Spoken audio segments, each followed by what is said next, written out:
New research could change the way doctors treat breast cancer, called a less is more approach, one that could affect millions of women undergoing cancer therapy each year. CTV's Avis Favreau on the Canadian-led study that could rewrite the rules. Good morning. What are you guys preparing today? Beth Chevalier is convinced she's helped women around the world by taking part in an innovative Canadian study. Diagnosed with breast cancer, she was prescribed zoledronic acid, but instead of the typical 7 intravenous doses over 3 years, she got just 1. The side effects were terrible. And then I actually remember saying to myself, I'm so glad I don't have to do that 6 more times. The drug is used to cut the risk that breast cancer will spread to the bones, but it can also cause nausea, seizures, and kidney disease.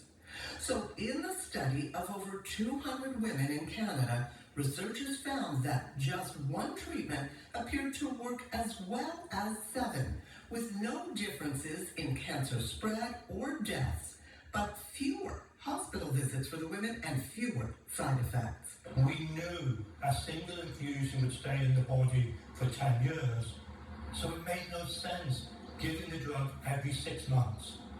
That's why this trial is so important.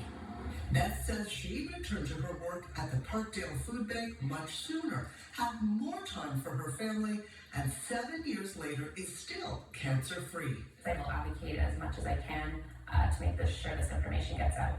It's part of a new push in cancer research called de-escalation, tailoring chemotherapy and radiation, where it's enough to still control the cancer, but with less suffering for patients and downtime. We are now starting to ask questions about, it's not just about how long we live, it's also about quality of life. Some doctors say more studies are needed, but others believe that for breast cancer patients, they now have an option.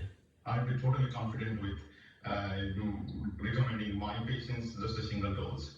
Meanwhile, scientists say they're planning other studies to see if less cancer treatment may be as good, if not better, for patients. Avis Favreau, CTV News, Toronto.